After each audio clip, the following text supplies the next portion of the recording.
Even in movies, we lose the Super Bowl. Anyway.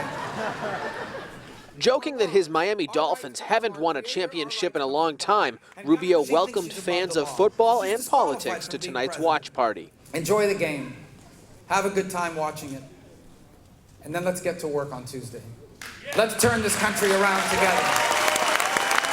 The Florida senator has both gained and lost yardage in the past week. He finished third in Iowa, but took a bit of a beating during last night's debate.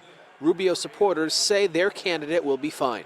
He didn't allow himself to collapse through the course of the debate. He recovered and he moved on, and we all have those moments. I just don't think debates hold that much weight on how good of a president he will be in the long run. And so a few minutes of not performing very well at one debate, for me and I think a lot of voters, isn't going to change their mind on his position on the issues and how good of a job he'll be able to do in office. David Stotler came here undecided and says Marco may have swayed him. I think he might be the one that Republicans will coalesce around coming out of New Hampshire, because I think Trump is a flash in the pan. Even though Trump's popularity has persisted for a pretty long time, Rubio supporters say they're thinking strategically about which Republican will have the best shot in November. We may be able to elect a more conservative Cruz or a more, TV-friendly Trump, but they're going to lose to Hillary.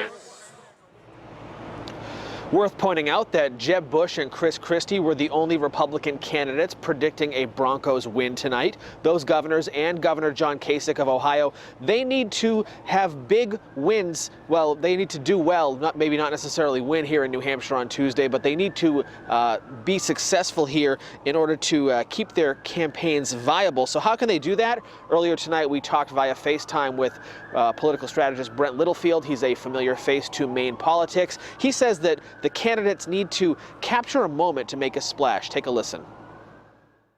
A good moment that a Republican candidate could manufacture would be to go out, maybe knock on some doors in a rural neighborhood with some undecided voters and just talk to them right in their own living rooms. People aren't used to that. They're used to these big rallies. And if a candidate did that, they could maybe get a special moment, and that might translate well for them on television.